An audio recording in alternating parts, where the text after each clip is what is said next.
music is the most beautiful way of changing the chemicals in your body. You listen to the song Survivor by Destiny's Child, sing those lyrics out loud. I dare anyone to feel badly about themselves. Hey everybody, you're listening to Chatting with Candace, and before we jump into this week's episode, if you want to hit that like and subscribe button, that would help me out a ton, and then you will always get a notification when I'm posting new and important, invigorating content. So with all of that housekeeping out of the way, please help me welcome the co-founder of billion-dollar company Quest Nutrition, the host of Women of Impact, and the all-around badass Lisa Bilyeu. Actually, one thing. Oh yeah, no, it's everything's uncensored. So whatever you want to say, do, it's totally fine. I forget these days that you have to ask. I'm so used to not asking. Oh, that's really kind of you, because I wouldn't even think to. I'm like, I'm just gonna show up as I show up, and then you can just add little beeps, I guess, if necessary. I love it. Oh no, but I was super stoked that we got this scheduled. I feel like it was in the works for a while. And when I was talking to your husband when he was on a while back, and like you came up, and the more he talked about you, I was like, I feel like some weird connection to you, and like a bunch of similarities kind of popped up, and I was like, I have to ask you on the podcast because I just like need to know this woman a little bit better. And you two are just like some of my favorite couple to like follow. Like both of your dynamics, like you have this very cool balance of like independence, but also like this really awesome marriage.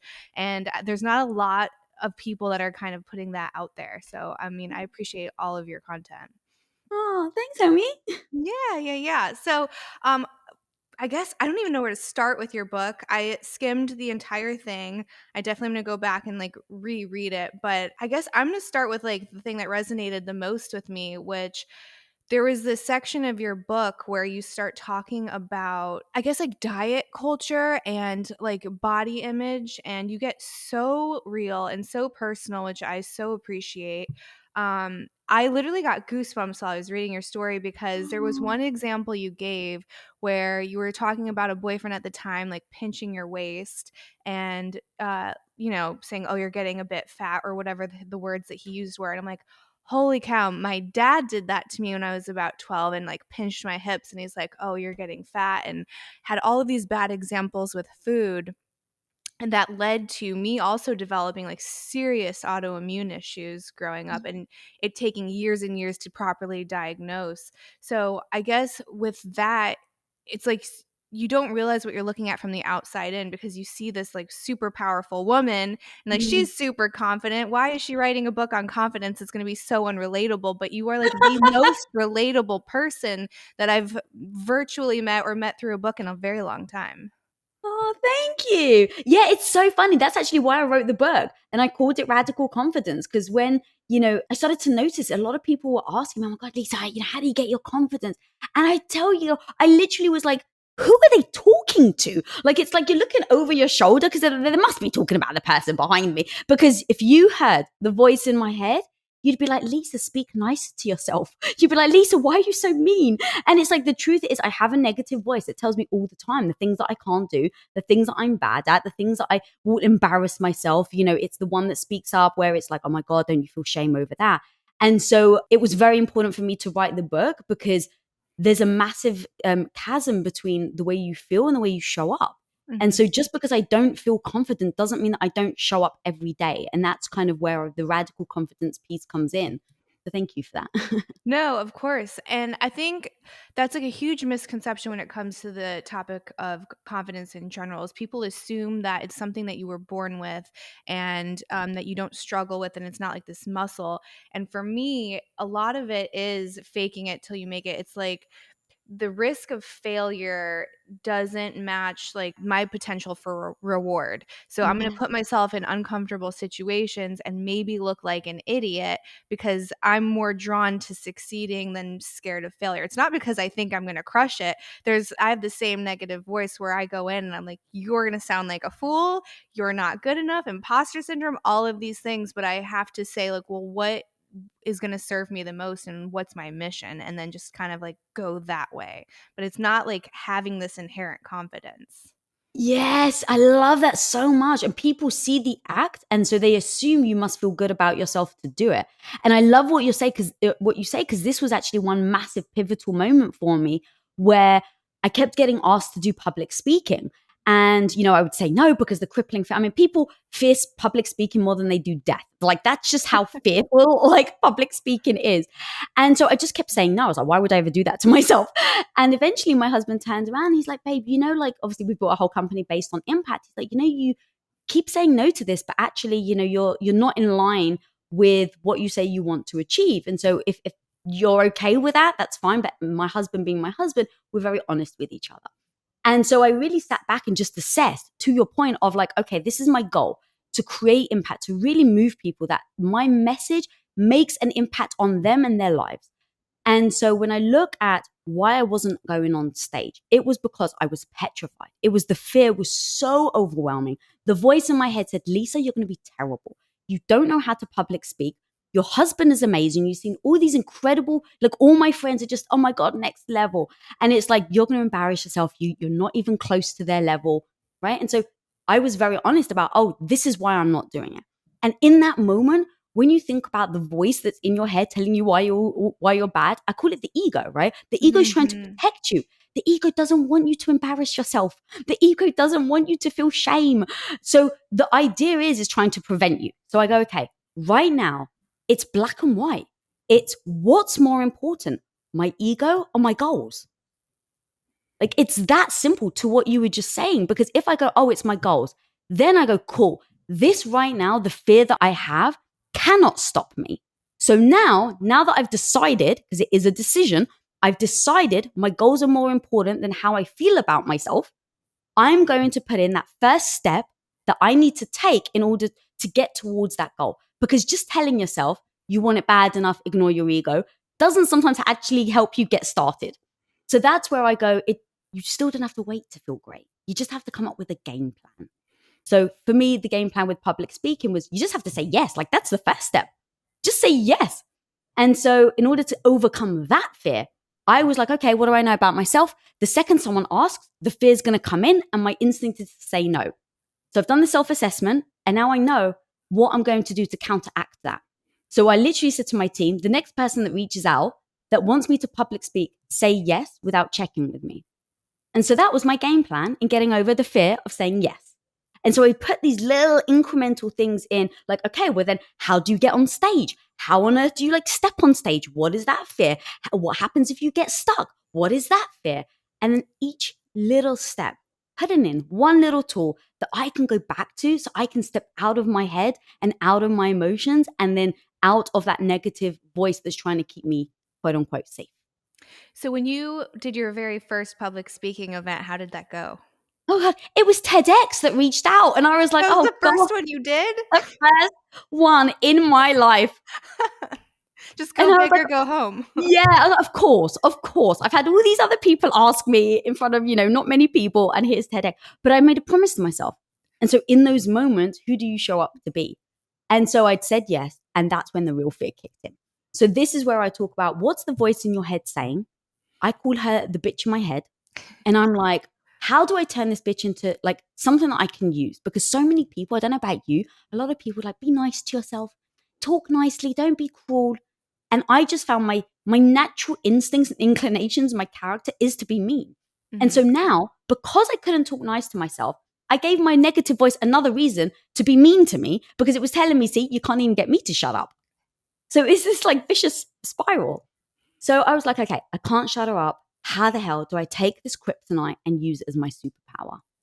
And that's where I was like, with no emotion, sit there before I'm on stage, before I start getting anxiety, literally just take inventory and write down all the things my negative voice is saying.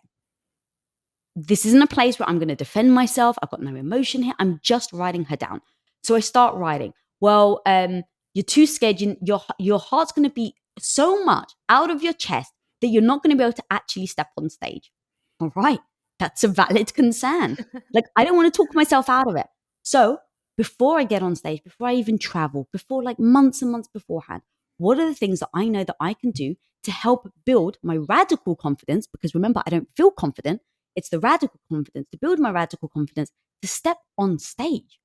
And now it comes to, okay, what are the tools that I can use? Music. Music is the most beautiful way of changing the chemicals in your body. You listen to the song Survivor by Destiny's Child, sing those lyrics out loud. I dare anyone to feel badly about themselves. Like, it just becomes this like super motivating hype song. So the question right now is, what is that fear someone has? And what is their hype song they're going to use to help along the way? So having that hype song ready, having it on repeat, having it very easily accessible, number one. Number two, in fact, give a kid a cape. What do? Start acting like a superhero. Yes.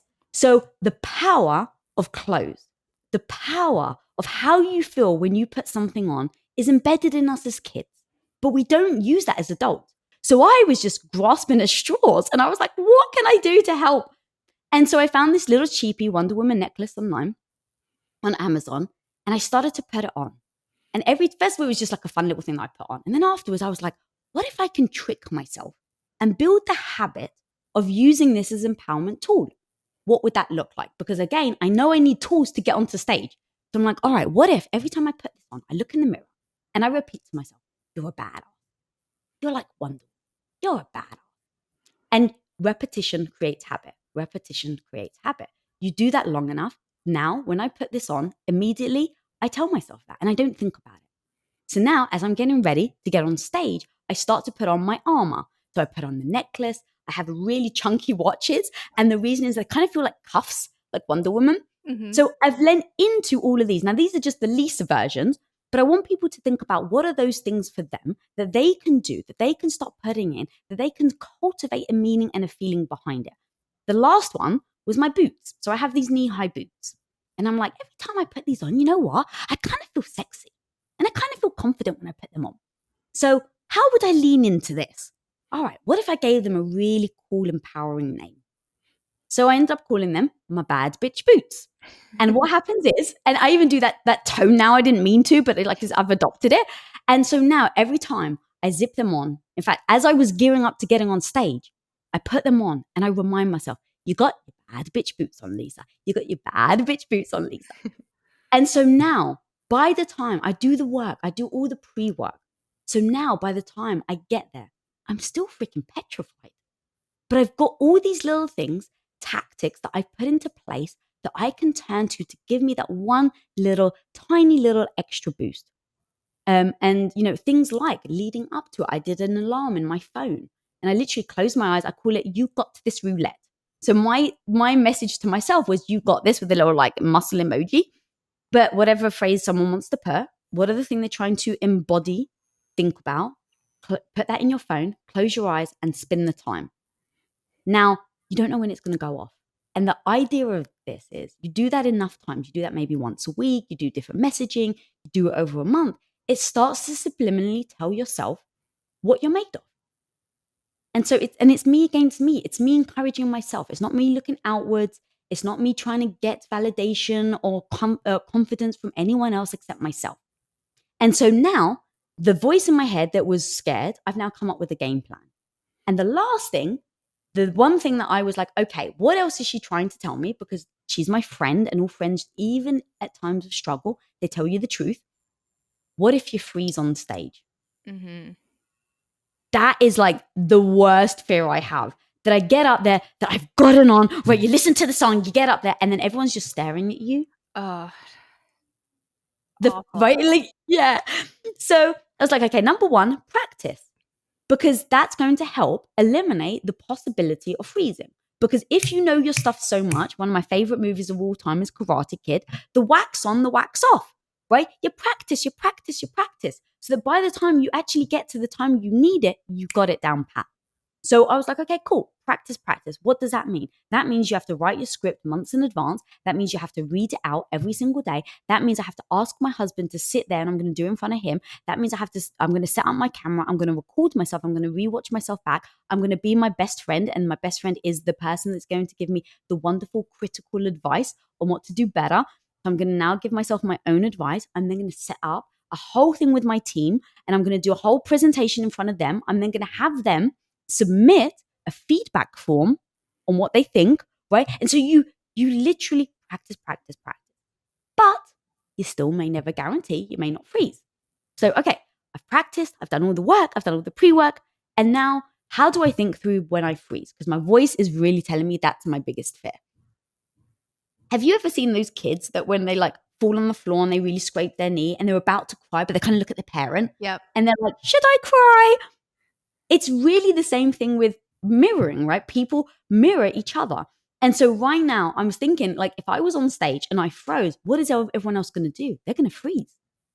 And now them freezing is going to make me freeze even more. And it becomes this, again, this vicious cycle. So, Lisa, have a game plan that if you're on stage and you freeze, what are you going to do?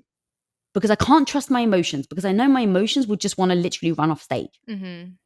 So, what are you going to do? And so I just said to myself, Lisa, you're going to laugh. And I was like, okay, but I don't know what mistake I'm going to make. It doesn't matter. You're just going to laugh at yourself. That's it. Because you're not perfect, Lisa. And so if you make a mistake, it'll be wonderful for everyone to see. You can just laugh at yourself. And so literally I go on stage and within 3 minutes, of course, I do this massive mess up. I'm telling this whole story about how like my grandmother and my dad, and I'm like, and my dad gave birth to my grandmother. And then I paused and I was like, well, that would be weird. And I just started laughing. And everyone just burst out laughing because I just made the joke. And then literally I just carried on and no one remembered. Like it literally was like, I was over it. There was no tense in me. Everyone laughed. So the fact that they laughed made me then like relax again. And now I just continued with my speech. Now look, I look back, it wasn't great, but you better believe I'm freaking damn proud of it. And now in talking about the confidence piece, I've just built out my toolbox so that the next time I go on stage, it doesn't mean that I'm going to be confident, but now I know what tools work and I know what don't.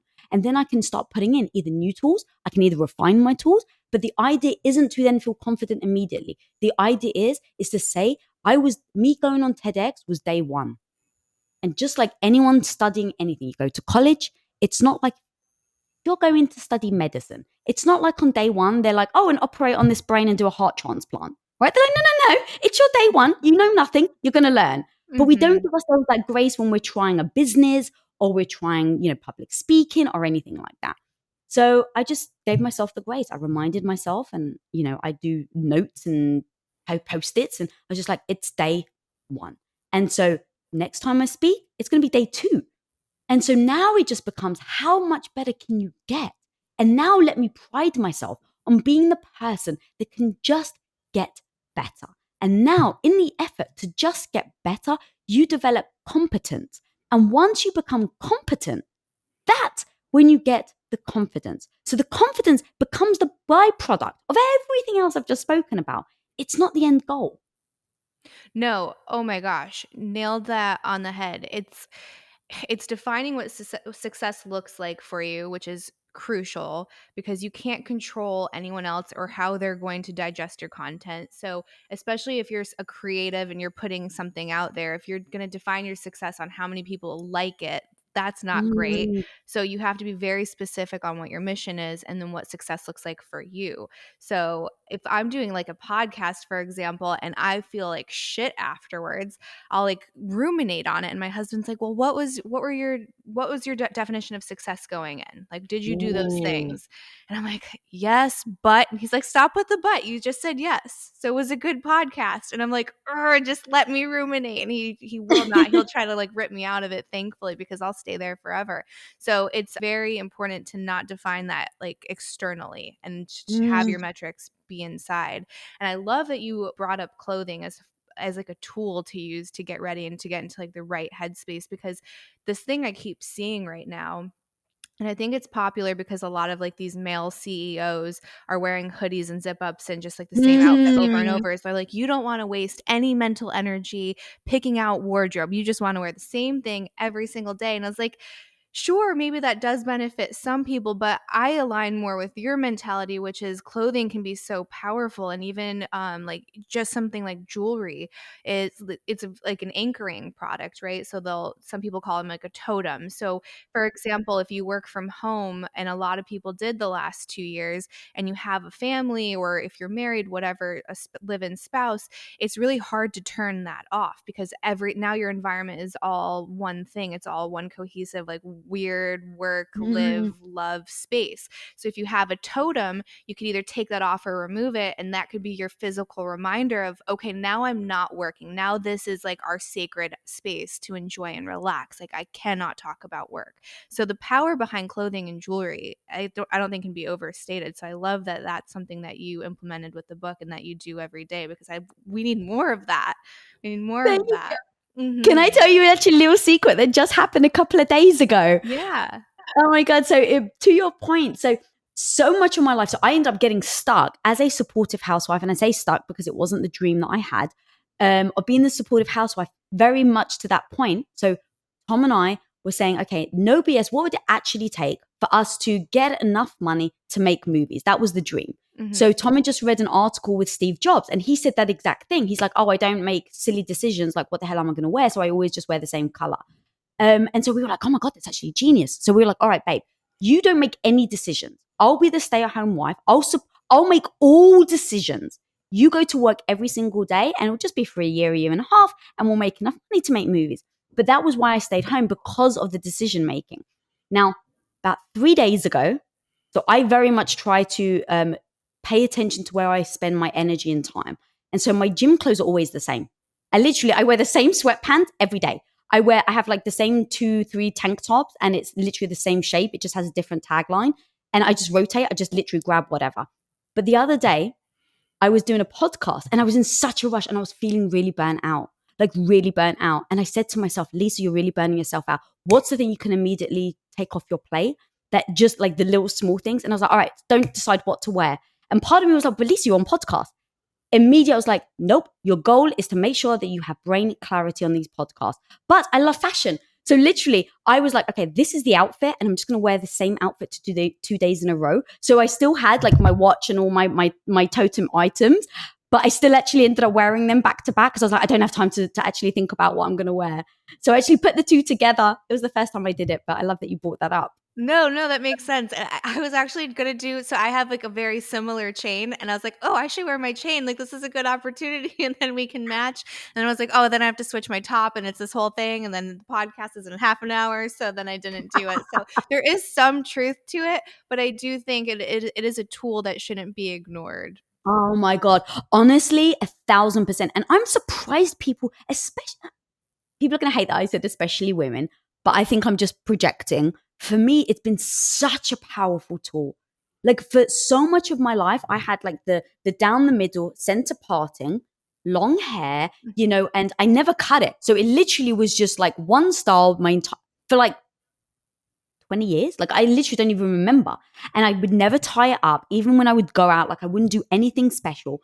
And it really was like I was so afraid to change or do anything differently because I was so afraid to stand out. Mm. And now I'm like, oh my God, all those years, I could have been using my style, my dress sense as a way to motivate me. It's just such a missed opportunity. Oh, absolutely. But it's so funny when you say things like that, like you're scared to stand out because anyone that's known you since you've been public would be like, "What are you talking about? She's got this hair and she's shaved it in the back to this big W and she's always got these chains." And like you are unapologetically yourself, which I always love when I see that, because there's like, for some reason, there's this natural instinct for a lot of us to want to blend in because you don't want to be seen, you don't want to rock any boats, you just want to be Hmm. agreeable. And then you realize that that does come at a cost of, suffocating your real self. And then if you don't know who you are, you can't chase your dreams, and then you can't be happy. And then it's kind of like this waterfall effect that leads you to a life that you wake up 20 years later and you're like, how did I get here? And like you Yeah. said in your book, it's not like, how did I get here? It's not one big thing. It's all of these tiny little decisions that you make that chip away at your potential. Yeah. So true. Yeah. So true. So I guess one of the things in your book, and again, it's like it's surprisingly raw, and I was like, "Yes, girl, that's Ah. great." You got into the decision, like the process of making the decision to not have children, Mm. and I thought how incredible that you shared that with everybody, because it is a really hot topic button for everyone. Like everyone feels like should have an opinion on Mm. everyone's life, and that there is one path, and if it's team no kids, like that's the only way, and Right. and moms are terrible. And then if it's stay-at-home moms, it's like, oh well, those women don't know what they're missing out on, and we're not understanding that everyone has different needs.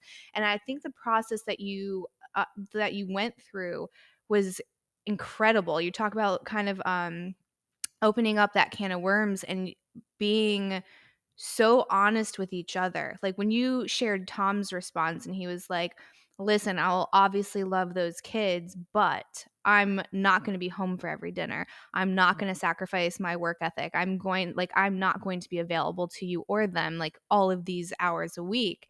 And I was like, wow, what a strong relationship you guys must have, even at that point, to Mm. have that brutal honesty, because he obviously trusted you enough to tell you that. And not like, if I tell her that, she's going to go off the handles and it's going to cause this thing. And then you trusted him back to like go through your process. And I think so many couples could benefit from that. It's almost like when you have these really monumental topics that every couple needs to know where the other one stands on, right? Like if you're building a life together, you absolutely need to know like marriage, kids, careers, like where do we align on these values, principles? But we kind of gloss over them because we're like, ooh, I don't know what they're going to say. And what we have right now is great and I don't want to ruin it. So what have you and Tom done to like create that safe space to where you are so trusting that you can have that brutal honesty with each other? Yeah, such a great question, Carl.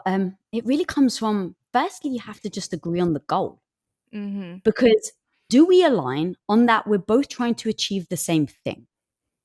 And what does that actually look like? So, yes, we want to be married for the rest of our lives, but happily married for the rest of our lives. So we go, okay, do we agree? We both want to be married happily for the rest of our lives. Yes. Okay, great. What are the things that we need to agree now so that if they come up, when it comes up, that we both are able to do it? So, first of all, saying the hard things. Even if you think you're going to upset me, I need you to be honest with me. Do we agree on that? Yes. Great. So now you've put all these rules, quote unquote, down so that when there's something that I have to tell my husband that I'm like, he's not going to like this. Like I am literally, maybe it's like, oh my God, this is such a beautiful time of our lives. And do you want to rock the boat? Right? It's like, well, actually, we've just made a promise to each other. And that promise is that I will say the hard thing because we both agree that saying the hard thing is going to get us a happy, lasting, long relationship. So we make these small agreements. Another thing is language. Language that you guys use really matter. So knowing, because if I say to you, for instance, you know what, I really promise you I'm going to do that. You may go, okay, cool. And then if I don't, maybe it's not a big deal to you. But you may not know. The word promise, I say 4 times a year in my life, 5 times a year, maybe each year. So you better know when I say promise, I will freaking kill myself. I'll cut off my right arm to make sure that I do that. But if someone else doesn't carry that same weight to that word, what happens is maybe now you tell me you promise. And I'm like, oh, wow, she's just said promise. That's a big deal to me. But imagine you say it 30 times a day because Mhm. it's not a big deal to you. That's not a reflection of whether you're a good human or a bad human. It's not a reflection of whether I'm a good human or a bad human or whether I'm right or you're right. It really just says we come from different perspectives and our interpretation of this word is something different. So let's get aligned because now at least you will know if I say to you, hey, promise really means a lot to me. Maybe now you're going to be more careful about using it around me because now you understand how I perceive it. Or maybe you don't agree with that word. Did you ever see the movie Four Christmases with Reese Witherspoon? Yes. Do you Yeah. remember the mistletoe? Where it's like, if I say this word mistletoe, Oh, it means we get the hell out of here. yep.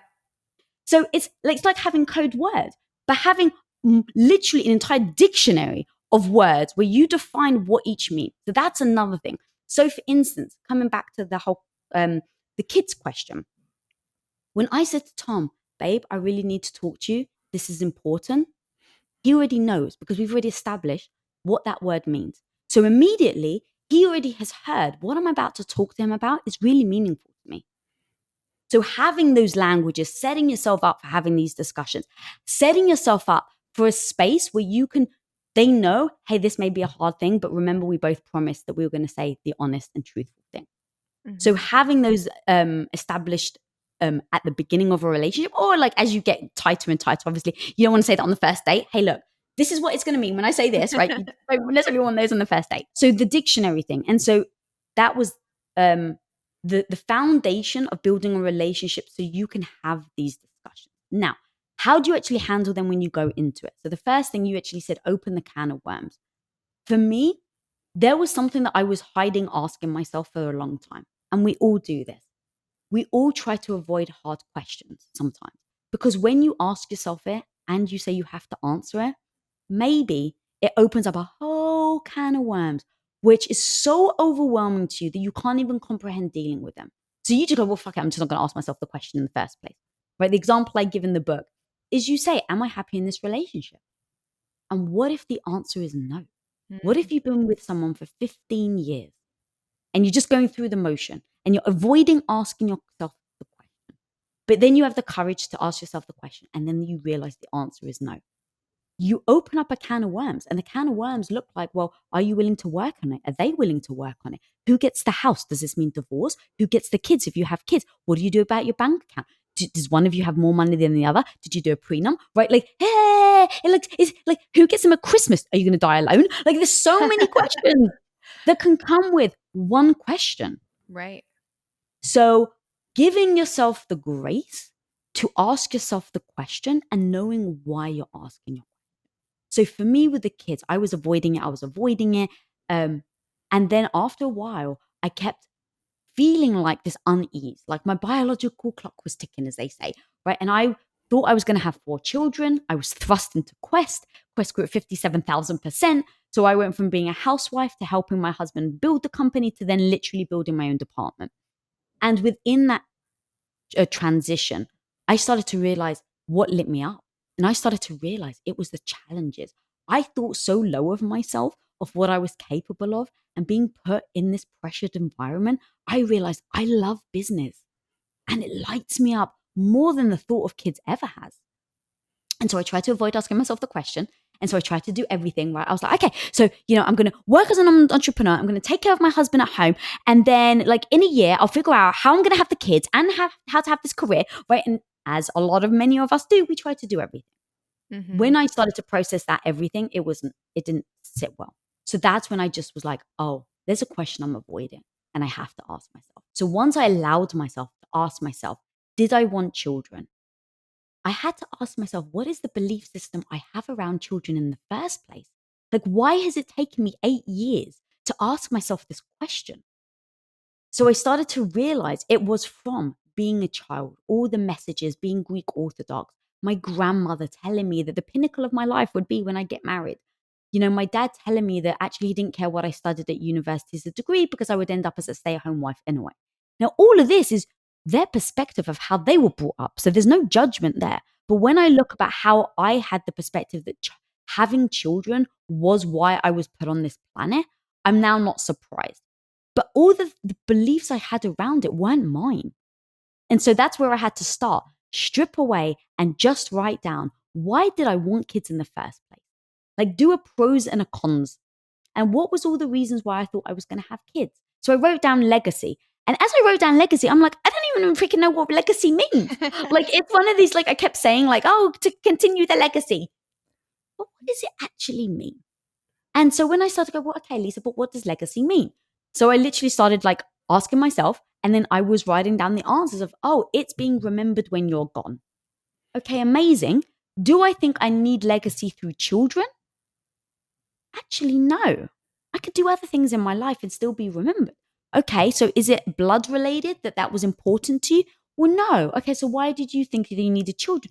Well, I really loved the idea of having a little Tom. Okay, write that down on the pro list. And literally, so you can see, I literally break things down. And now you've got your pro list. And now you just assess, does this still align with you? Is this still important to you? And now you have your other list. Now, the other list was, I love my life. And so that was just like a blanket statement. And so I was like, okay, I can get so caught up in the emotion of the joy of having a kid. Like I could literally just focus on my pro list. And I think a lot of us do, even when it comes to a business or it comes to a relationship or kids, it's like you can focus on the amazing things. Oh my God, I'm going to have a business and I'm going to be able to create content and I'm going to change the world. And then I tell you, yeah, but the reality is you have to get up on Saturdays at 3 a.m. sometimes and blah, blah, blah. And hey, all these date nights that you're having, you go to bed, you go to bed at 10 p.m. and you hang out with your mates. All of that is gone. Like that's the reality of starting a business. And then you may go, oh shit, I don't really want the business. Now, the great news with the business is you can shut your business down. The things with kids is you can't send them back. And and so Nope. that was my worry. So I was like, I actually have to think through this. I can convince myself over the joys, all the amazing things of why I should have kids. So how now do I process whether I should have kids or not? So I've gone through my belief system. I've really broken it down. So now I understand where it comes from. I understand that it wasn't something that I processed myself. Now I've got that down. And now I go to, what does an average Wednesday look like? Like that became my statement. What does an average Wednesday look like? Because I can't get my emotions caught up in a little Tom. I can't get my emotions caught up in like, oh, but when I'm old, I don't want to die alone, so there'll be someone there. It's like, well, no, what? Oh no, average Wednesday, because you have way more average Wednesdays than you do on your deathbed or you do in other situations. So what does that look like? Okay, so now let me process my life. Let me process what it would look like if I was a stay-at-home wife and I gave up my career. What would that Wednesday look like? All right. Now, what are the other options? I could work and be a mother. Great. What does that Wednesday look like? And literally write it out. And then what does a life look like, a Wednesday look like if I didn't have kids? So I literally, with no judgment, I just said, oh, I can't make up my mind yet. So I just need to put all my options on the table and really assess what that looks like. Now, in that assessment, I talked to Tom and we had many discussions. And to your point, we're very honest. So that's because we'd already set the honesty, even if I don't want to hear it. I said, babe, these are the situations. These are all the doors that I see options that we have. Now I want you to tell me what type of father you want to be. Like, how do you see this? And he's like, babe, I'm ambitious. You married an ambitious man. And just because we got married and just because we're going to have kids, that is something that I couldn't feel good about myself and be a good husband or a good father if you asked me to let go of my ambition. I said, babe, I respect that. So what would that be? What would it look like to you? The type of life you would want. And that's where he said, I wouldn't be home at 7 p.m.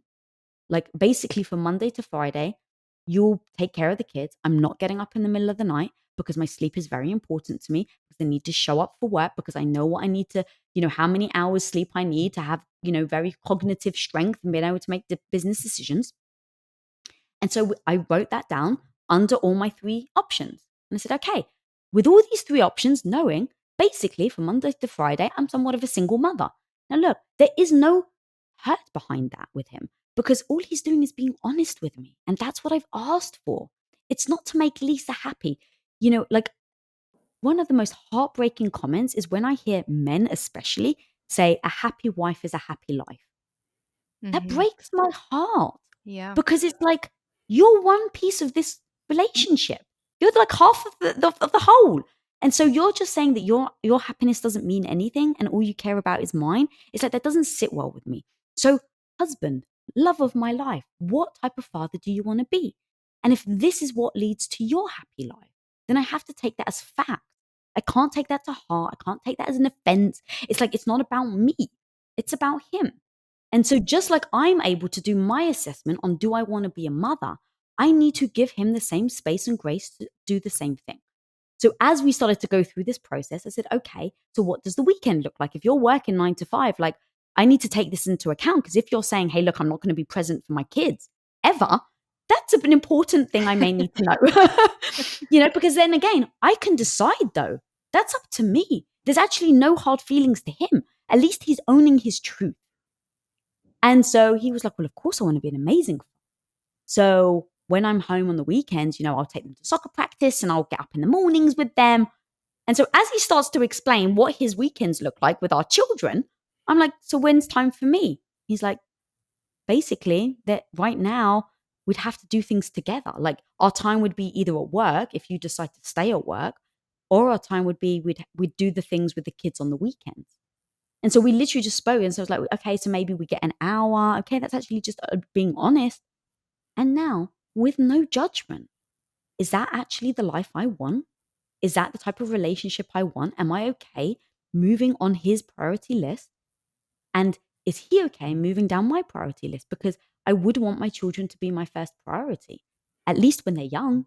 Oh, That's yeah. just a decision I've made. Literally zero shame on anyone else. This has no judgment on anyone else. I just want to make sure people understand how I think, on how I need to assess what is right for me.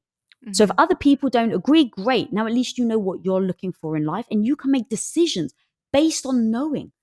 But you have to ask yourself those questions without worrying what other people are going to think of you, what other people are going to say of you. Because so many of us make decisions based on how the outside see us. I mean, going back to your very poignant question, which is like, we all kind of like worry, like, oh, well, am I stay-at-home wife and now I'm not in the career? And it's like, oh, well, I'm doing this and now I'm not this. Um, this whole process that I just laid out is exactly how I detach from outside expectations, how I detach myself from worrying about how the people are going to feel. And I'm a people pleaser. I really want to get the pat on the back from my family. I want them to, love me and I want them to be happy. But I can't make decisions about my life because of them. And so doing this process allows me to emotionally detach from that. That's so brave. I mean, I don't know a lot of people that have taken the time to like strip down their beliefs, especially like such fundamental ones, to first principles and be like, well, why do I think this? Why do I believe this? Why do I feel this? Because so much has been kind of just thrown on us and forced on us, and we don't necessarily know why we have this reality around us. And we just kind of all Mm, blindly like agree to this set of rules, and then maybe those set of rules aren't right for you. And yeah. I mean, you won't know unless you have that bravery and you take that time to really dig into it. And it can be terrifying because you're Mhm. like, well, what if I'm not like everyone else? What if the life I want is not like everyone else? And then that's even more terrifying. But again, like if you want to have the life that's going to give you the most fulfillment, you need to know why you believe the things that you believe and what's truly important to you. So I mean, I wish more people did that because there's so many topics right now. Everyone is like so charged all the time online. And it's like, if you don't even know why you think that, like, you don't even know why you think, like, maybe I'm a bad person. Like, why, like, you know what I mean? Like, why is sex bad? Are women supposed to be demure and quiet? Like, why is this the only way? Right? Like, sit with these things that we've been told. And then maybe you'll realize you have a new idea. And then you wake up and you're Mm. happier and better for it.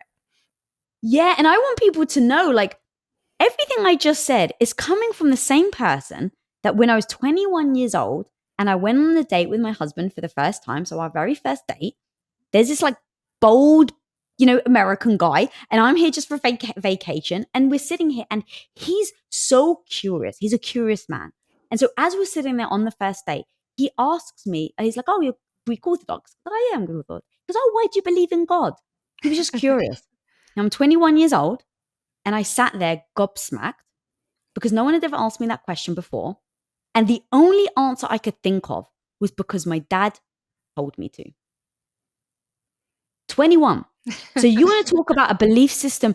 It didn't even occur to me to question. I was that person. So I want people to know that everything I just broke down was precisely how I went from being stuck for 8 years, living a life for everybody else, serving everyone else's needs, everyone else's happiness, always pushing aside my own unhappiness, thinking that I didn't deserve it or I had no right to speak up and ask for the life that I wanted. And yet, 10 years, 15 years later, I'm here and I can say all these things of how I process my beliefs and how I didn't let that hold me back. So it is possible. It just takes time. It takes giving yourself grace. It takes giving yourself time to self assess. It takes giving yourself time to question the things that you have in your head. It's not a one and done. It's not like, hey guys, do this and tomorrow you're going to be amazing. This is like a practice. And so I just think it's worth it enough. I think it's worth it enough. And the life that I want, when you get stuck for 8 years, girl, I've just told myself, I made a promise, I'm never going to get there again. And how do I never get there is I have to assess everything, including the way that I think.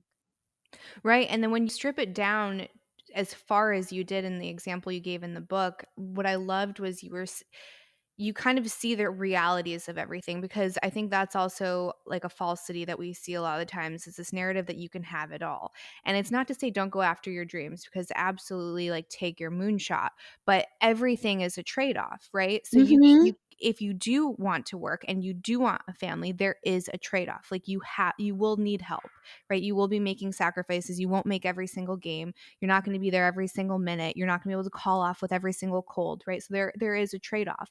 And you were so honest about that, that I was like, wow, this is so refreshing, because that's like all I ask for. I don't want one narrative to be like, that really far one that's like, you shouldn't have children at all because they're not going to give you a purpose, or Mm-mm. um kids are the only thing that matters, because when you're left, what did you leave behind, blah blah blah. It's like, no, curate the life that you want, but be honest about it, because there are trade-offs. So you can do both. You can have a career and you can have a family, but this is what it's going to look like. And then you said this bit that was like, mourn the life that you have to give up for the life that Mhm. you want to build. And I was like, that is so beautiful, because it's owning that decision fully. And then you can step into it without any regret or resentment, and just fully own it together by yourself, however you're making it.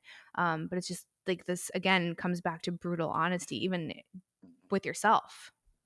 Thank you so much, because this was something that people didn't speak about. And so as I was processing this, like, should I have kids, not have kids? I was like, it felt right to that. Like, as I would look to all the, the doors and the options, I was like, the one that really lights me up, like when I don't have to justify my opinions or my answers to anyone, the one that lights me up is going all in my business. Hmm. So like that was wonderful. And yet I was so heartbroken. And so it was really weird as I was like, I know I've made this decision, but I'm actually heartbroken over it. Like the thought of not having a little Tom running around, like the thought that I wouldn't be able to have a daughter that I could teach her a stronger mindset, like it's heartbreaking. And that was something I was like, I have to just recognize that actually this is heartbreaking and that's okay. And just because you choose one thing doesn't mean that you're not sad about the other. And to ignore it, I actually realized was doing me a disservice. So I was like, what do people do when something dies in something? They have that sorrow, is you actually have to mourn it. You have to process the loss of it. So I was like, oh, I need to process the loss of thinking I was going to be a mother, even though I know why I'm doing it, even though it's the right decision. And so, what does that look like? Okay, I'm not going to have a little Tom, and then like giving myself time that to grieve. And then, same with Tom. For 8 years, I was the stay at home wife. And so, when I said to him, we had the whole intimate, long conversation about, hey, I want to go into business. It was that same thing of like, give him the grace to mourn the wife he thought I was going to be, and the wife I was letting go of, because I wasn't going to take care of all of his needs now, day in, day out. And so I gave him the grace to be like, yes, babe, I am changing. And I recognize this is going to be a transition. This is a process. And letting go of something takes time. So let me know how I can support you over this time of mourning. And, the solution we came up with, because I wanted to make sure that he felt respected and that this was a team effort, was I said, well, what if I wean you off, quote unquote? So I was like, we'll take you, I cook and I clean for you 7 days a week. Then next week, we're going to take it to 6. Then the week after that, we're going to take it to 5. And the week after that, I'm only going to do it for 4, and now I'm showing him the respect to do that mourning process, to let go of the wife I used to be.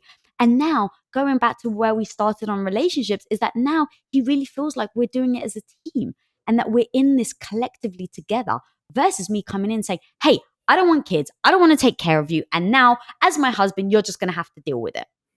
Hmm. See, and I guess like bringing this back to like the whole confidence topic, I think a lot of people might misconstrue and think that would be confidence, right? Is like going in and being what some people would see as like strong and abrasive and like this fighter mentality, and like that's confidence. And you just have to like lead with this more like aggressive charge instead of being soft and having like that Yes. balance.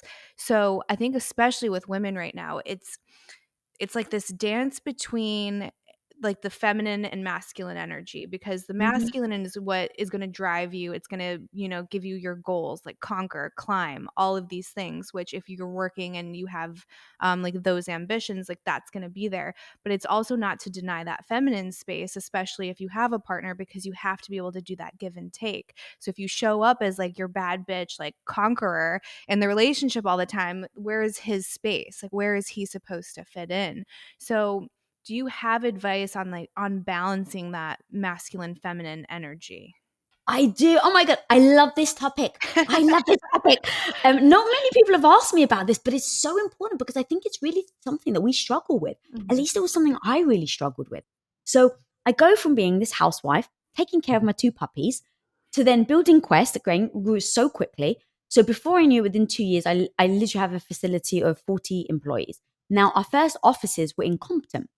And Tom, in fact, when I met Tom, he was big brothering for this kid that lived in the inner cities. And he was like, babe, the people don't give people in the inner cities a chance. And so when we started Quest and our very first facility was in Compton, he was just like, look, I really believe we all make mistakes.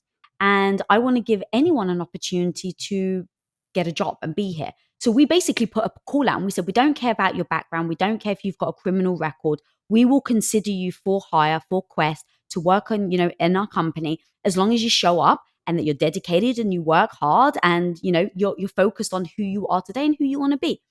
And so we literally were just hiring whoever was great for the job, didn't matter their background. Now I'm 5'1" with a British accent, in case you didn't know.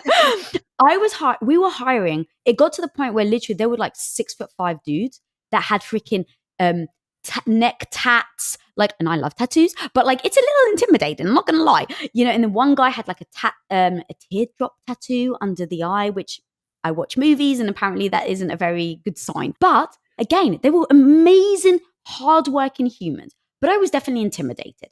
So I'm thinking, I'm reading all these leadership books about, by women that is like, don't show your emotion, go in there and be like a man. And now, look, this is 2010, 2011. The message has definitely changed since then. But that was what I thought. Go in there and be a bull because these guys are so freaking tough. They are giant. How the hell do you command a room, Lisa? That means, all right, you got to get tough. You got to go in. You got to show that you're a bull and no one can push you around. And that's what I did.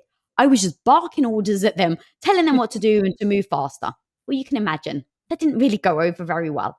It's not a great leadership tool. It's not motivating. And so it didn't work. And I was like, God, like what? I tried what I thought would work. And I was like, well, instead of just trying to like think what everyone else wants, what's the least like, what's the thing that actually feels authentic to me? And I was like, all right, what do I know that they love? They love hip hop. I freaking love hip hop. I'm a 90s hip hop chick. Like I get down with rap. And so I was like, what if I just got big speakers and I just put them around and I put on Tupac? Because I freaking love Tupac. Like I've learned his lyrics. I was that person that would sit there and rewind the tape and like, what did he just say? And I'd write it down. I'd learn like his lyrics. So I was like, I'm just going to blast it in the facility. I'm just, when someone's done a great job, when we've hit a big milestone, I'm just going to put freaking hip hop. And everyone like would pause and they'd be like, what the hell is Lisa doing? He's like, this. And I'm like, oh, hey guys, let's have a rap off. And, we would like stand around and we would rap. Who knows the lyrics better? And it would just be a moment for us to connect. And so then the next thing I was like, I like games. Like if I need to work faster, I try to gamify things to get it done. So I was like, well, everyone always is asking me for free quest bars. And it kind of sucks sometimes working in a production facility because you're sweating, you're in a hairnet, it's not sexy. So I was like, how can I bring fun and joy to everyone's life? So I was like, all right, what if I make it a competition? So on days where it was really getting hard at Quest, where our orders were just coming in, it was so much, I ran into the facility. I was like, all right, guys, we're going to have a competition. You and you go over there. You and you go over there. Now let's have a competition. Who can rap the quickest? Whoever, or box the quickest. Whoever wins gets a free box of Quest bars. And so now what you've got is you've got all these teams like shouting smack at each other, right? But like it was such a fun environment because everyone liked each other. So everyone's like, we're going to beat you. No, we're going to beat you. Like, oh yeah, you watch it. And before you know it, the camaraderie was amazing. The spirits were fantastic. And you better freaking believe we got the work done on time. So I realized that putting on that, what I had perceived as being masculine, meaning hard, don't show weakness, go in there like a bull, didn't work. And yet, getting in touch with who I was, my authenticity, what's my version of motivation? How would I want to motivate? That's really how I did that. Now, to your point about feminine and masculine, I want to make sure that I definitely touch on this, because I had to learn all of this. Now, in this process of everything I just broke down, I start to get tougher and tougher and harder, right? Because you learn tricks, you've been stung a few times. When it comes to business, you get thicker skin, you get thicker skin. And what I didn't realize is I was taking that thicker skin back home. And so it got to a point where I sat with Tom, or I can't remember even what happened. Something happened and I was like very harsh with him. And he said, babe, because back to our honesty, we've committed to the fact that we'll always be honest, even when the other person doesn't want to hear it. He said, babe, you're really hardening. And he's like, I understand why. And I was like, what do you mean? and he's like, look, I understand why. Every day you're fighting, like, just to stay afloat, because I'm learning skill sets along the way as well. I don't know how to be a boss. So he's like, I get it, babe. You're not used to this. You're going in, you're trying to dominate this department. You're trying to make sure that you do it well. And he's like, so I understand why you're having to get thick skin, but you're bringing it home into our relation. You're bringing it home into our relationship. And I just want you to know, I love your softness, like your softness, your kindness, your sweetness, your cuddliness. He's like, it's something I'm extremely attracted to. And so I just want to make sure that you're aware, in case you don't see how hard you're getting. And so I had to be open. I had to be receptive to his opinion, to his feedback, to his thoughts. And then I had to come up. So I had to assess, do I agree with him? Because just because he's saying it doesn't mean that I actually, and I was like, oh, I actually do. Like, I wouldn't want him to be one or the other. I like the fact that he's soft and sweet and kind and loving. And so if he was letting go of that, that would be a problem for me too. So I received it. And now I said, how do I maneuver this? Because the hardness, the masculine serves me in business very often. And look, so does the feminine.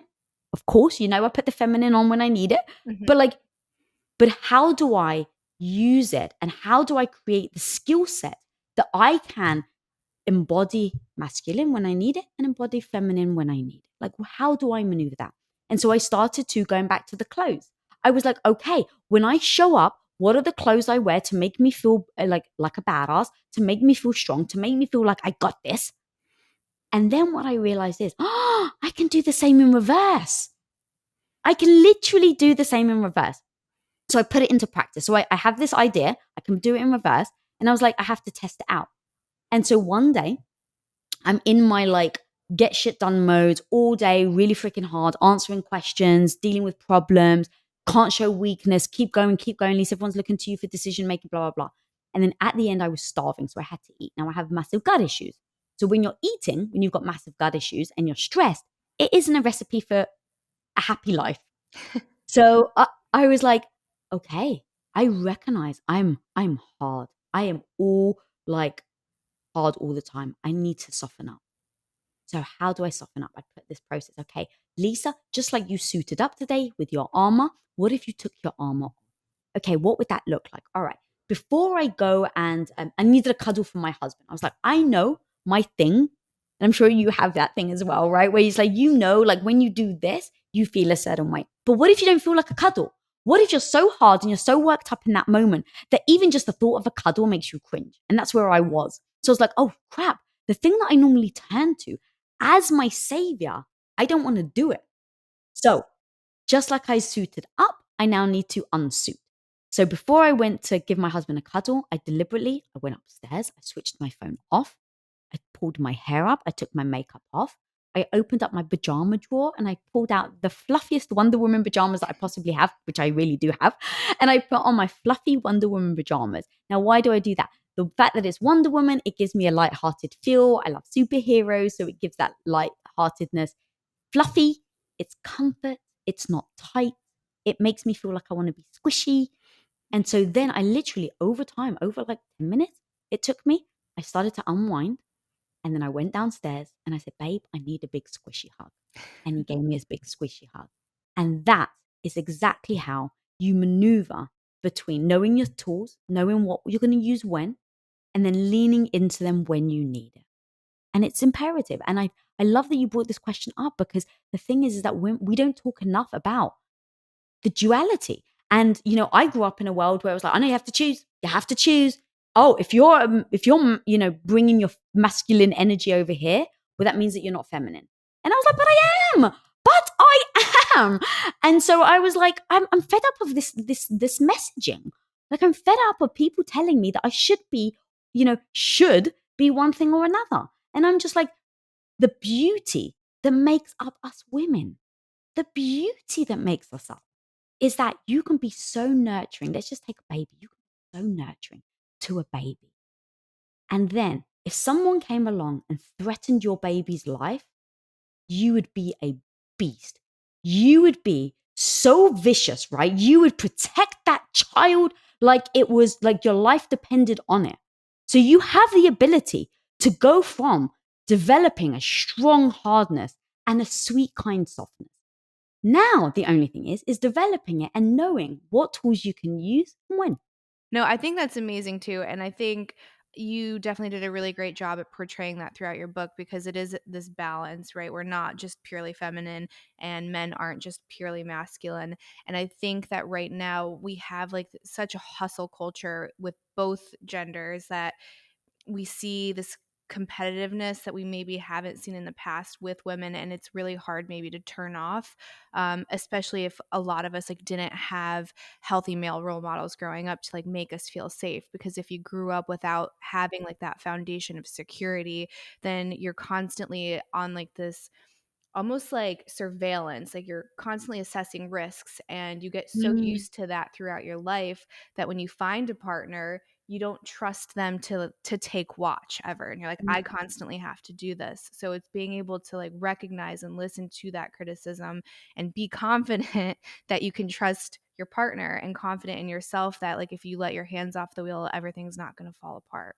Yeah, 100%. And then sometimes it may. And then if you do, how are you going to get back up? Like, that's the thing, is like, I don't pride myself on getting things right.